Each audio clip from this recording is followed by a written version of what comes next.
Hi everyone, welcome to yet another episode of our Matriline podcast, aka OMPod, where we talk all things girlhood, womanhood, and the journey in between. We're going to have conversations that most ladies have privately behind closed doors and in those WhatsApp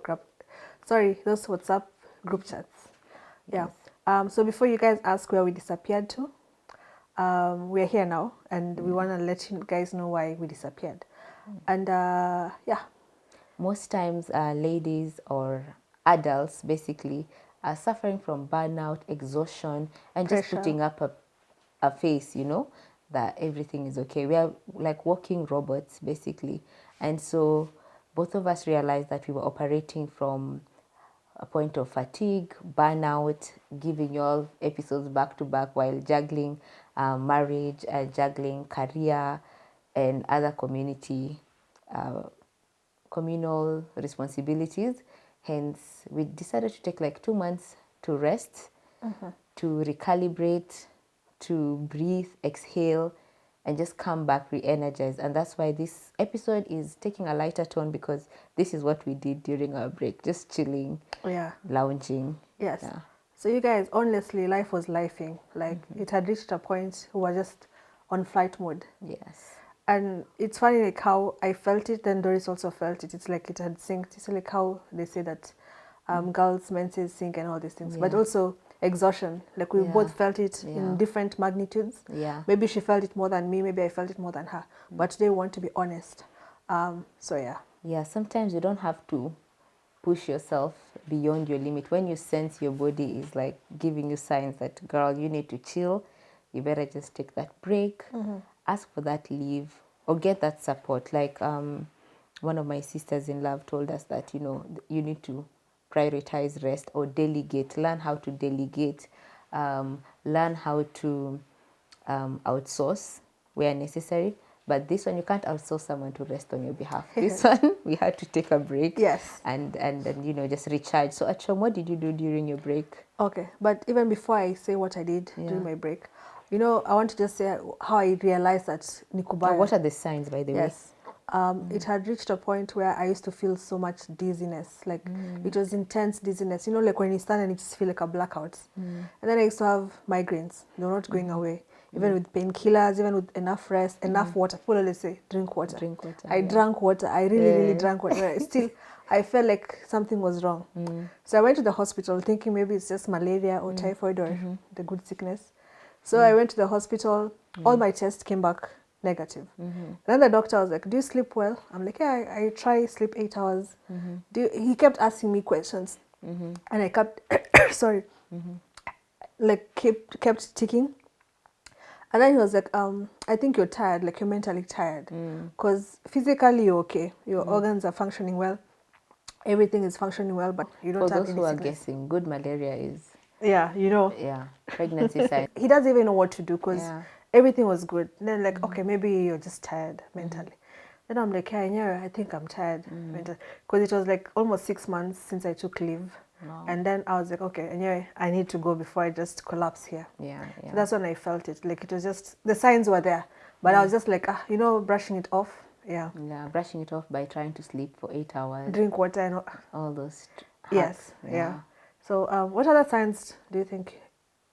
Well, for me, I felt like I just felt like extreme exhaustion. Like I was pushing myself, mundane tasks. I was just literally pushing myself. I used to be a morning person, but I would wake up sluggish.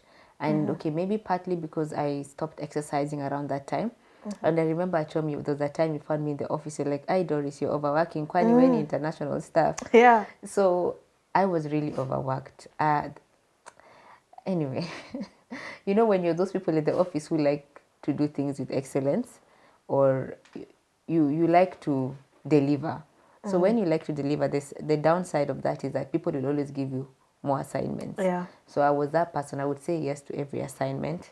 I would do it wholeheartedly because I don't want to deliver substandard work. Yeah. And I found myself, my work life was just, like my life was all about work. Morning, wake up, go to work. I would leave one office, go to another office. It's like I had 2 shifts and I'm literally doing the same job. And then also another thing that made me realize I was going through burnout, I was involved in too many activities. Yeah, I have church responsibilities. I have so many social responsibilities at home, you know them. Yeah. So I had to sit down and just take time to analyze, like, I need to prioritize these things. Otherwise, I'm going to fall down and just Go. I don't want to fall dead. But yeah, I was really pushing myself way beyond the limit. And that's when I decided, let me just prioritize rest. And I asked for leave, and I decided to just leave. And for us here in Juba, taking leave in Juba is not like leave. We have to leave South Sudan for us to know that we have rested. Yeah. Yeah, because if you're in Juba, you'll still be faced by communal activities. Yes. You'll be called by your relatives. You'll be called by... So there's so many events in Juba that you cannot rest during your leave days, basically. So you have to be very intentional about where you go and take the rest. That's true. Yeah. And also I feel like just you've said how we have to go outside the country.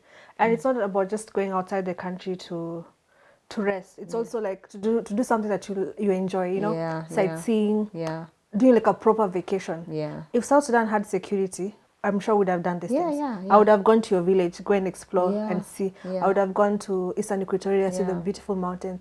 It's again security that makes us go outside. Exactly. Yeah. So I decided to take leave. Me and my husband went to Nairobi, and then I had taken a proper 3 weeks, but I extended it because it got better, it got good and all that.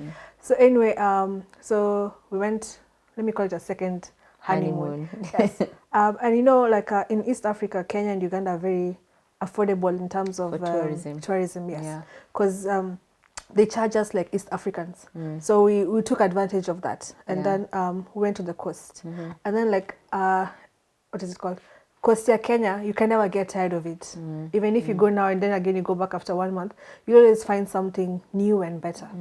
Yeah. So this time we didn't go to Mombasa like the usual. By the Mombasa it's boring. Yeah, it is. If you go to other parts of the coast, it's really good. So we decided to go to Malindi and Watamu, and it's really nice. It's so romantic. It's so... I'm not discouraging you to go, but it's really, really like, it's so intimate. Like you feel like, and then when you see the ocean and you step in the water, the salt, the sound, everything, you feel like you're renewed, you're cleaned, and then you rest. Yes. The sea makes so we did that, and it was really nice. And we also did a few in Nairobi, just like the usual spots, and we ate a lot of junk food. Yeah, tell us about the desert safari. There's like a mini desert. Yes, like it's a Dubai Ndogo. Ndogo. Yes. It's called Mamrui. Yes, Mamrui. Yeah. So it's like, it looks like a desert. And then the good thing is it's like half a desert, half water. And then it's like sand dunes. It's really, really nice. Then the sand is so soft and it's really pretty. What I really liked about that place is it's young people who are like managing that place. Oh, that's amazing. They're the ones who are cleaning it up. So you pay them something small. It's not a lot of money, just something small for them to like facilitate your movements. Then kuna quad bikes. I was really scared of riding a quad bike, but I actually, that taught me like just, it's like driving. Yeah. Just went to press brakes and went to Kanyaga Mafuta. Yeah. It was really nice. Yeah. So that's it really motivated me and inspired me, and I'm like, here in South Sudan sometimes we're like, most of us youth want white collar jobs. But you can just sit down and just come together and do something. Yeah. Because then they just clean. It's basically cleaning. Yeah. And I also saw that when we went to also another place in Malindi. Where was it? I'm trying to remember the name. Yes. Some group of people also clean the shores of the beaches. And then they come and tell you the program you need. They're like, don't even give us money. We don't want money. You can even go to the market and buy us food. Oh, wow. So that they can come early in the morning, they make for themselves beans and ugali or something, they eat, then they go back and like the wanajituma.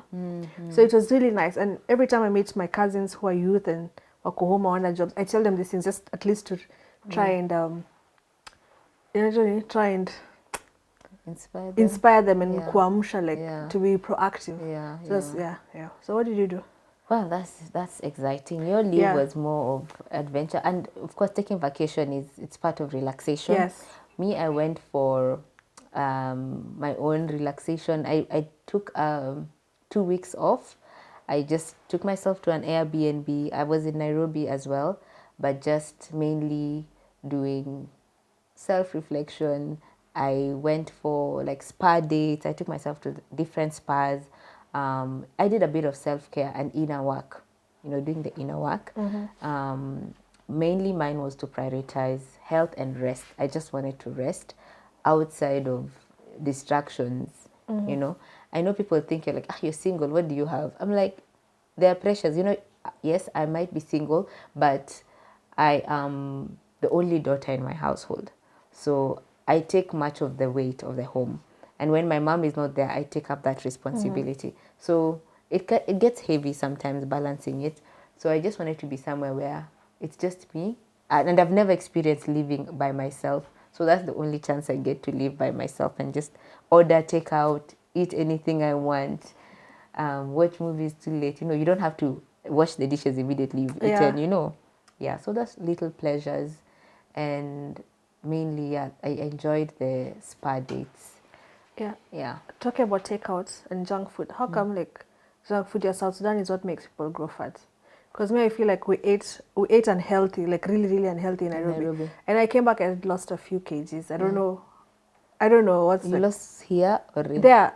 in Like Kenya? I lost, and I used to eat a lot of junk. So I I'm think just because you like, were proactive, you were moving a lot. maybe. Yeah, Maybe. Because you just eat like one slice of pizza to umeshanona. But uko, yeah. But I feel like also Nairobi is conducive for walking because we used to really walk. We have this app that we always competing with Doris, and my husband. When I was away, I used to hit even 14,000. Yeah. Even then she came back. She can barely do 500. Yeah, no, not 500 Doris, 5,000. Okay, 5,000. Come on, 500 is just like from my room to the kitchen. Okay, sawa, 5,000. Yes. Pole. Yes. So a lot of people, they see like vacationing and taking a break, like outside the country, It's as like a a waste of money. luxury, Yes, like a luxury. But I feel like the good thing about tourism Siku it has packages. Yes. There's luxury, like really, really luxurious, and then there is like mid-range, and then there's budget. Yeah. And then budget, I feel like if you really plan well, like you can actually enjoy this. Yeah. You can start saving every month something small. Then by Yeah. the end of the year or when you want to take that trip, you have some money. Yeah. I've seen a South Sudanese company, I've forgotten the name. They always have trips. They're having one on July 9th. They're going to Zanzibar. Okay. Then even in Christmas, like it's so affordable, and then it gives you time to save up. Okay. Yeah. But it's more of a group. So I feel like we should normalize that. Like to see, okay, our parents, they really tried. They used to go on vacations, but like when we were being Your raised, parents used to take you on vacations? no, but some. Okay, I remember only I went for one family vacation, but I was young. I could not remember. Tulenda Kisumu. Oh, okay. That's the only one I can remember. Yeah. Maybe we had, I don't remember. This one I remember particularly. Yeah. Yes. So I feel like our Matriline and our elders, they didn't do this because, first of all, the struggles. Yeah. Our country, who are having a civil war. Yeah. Wewe utafikiria kwenda vacation ama utafikiria kunini? Kueducate watoto, kuwapatia chakula. Yes. Yeah. So I feel like now as modern women and modern wives, like we can try and start incorporating these things into our lives now. Yeah. Like even if you save for like a year or two, even if it's 3 years, but you're saving properly so that you guys can go for a proper vacation. Yeah. Even the children will love it. Yeah. Those are good memories for kids. And for us, like Achom said, our parents were busy trying to get our basic needs, and they were in the liberation struggle. But as this new generation, I feel like traveling has become more affordable, and there are different ways to travel. You can even go by road, especially within East Africa. But I think if you're intentional about it, you can definitely save money for travel. But what I just want to say as we wind up this episode, like, rest is so important. Even the Bible says it. That's why God rested on the seventh day after creating everything. He had to rest. So prioritize rest. Whatever rest looks like to you. It can be taking a day off. It can be getting someone to help you do the chores so that you can just relax on your couch and just chill. But really, just find time to rest and recuperate. Yes. And one thing I can also say, that rest is not laziness. There's another thing that people think, like, when you rest, this person is lazy. Kwani hana kitu ingine ya kufanya, like rest is very important, like you've said. It's not laziness. Yeah. And just to prevent burnout, because when you burn out, really, it's hard to come back to the same level of like your momentum. But let's just avoid burnout and normalize rest. there is no reward like for being the most hardworking person. I No, know it's there. Employee of the month, it's there. us, we don't have that in our office. Even us, we don't have, but I'm sure. Yeah, but yeah, in other offices, yes, the society actually glorifies hard work. But hard work at what expense? Are you compromising your health while trying to please your boss and win the Employee of the Year award? Are you compromising your relationship with your kids? You know, and especially like people who have kids abroad, you need to make time to go visit your kids. I know our men here can be out here making money. They leave the wife to be going to visit the kids, but it's wrong. Even you, the father of the kids, you need to go and visit your children. So yeah, let's just normalize rest. And we are happy to be back. We are back energized and so excited with new projects for season 2. Yes. And we also promise not to disappear again for long. Now we've come back refreshed. Yeah. And again, we've prioritized our time. We also have good time management. So hopefully we're going to manage, and not burn out. Yes, exactly. So thank you so much. If you haven't yet subscribed, please subscribe to our channels. Follow us on all social media platforms. And we'll see you on the next episode. Bye.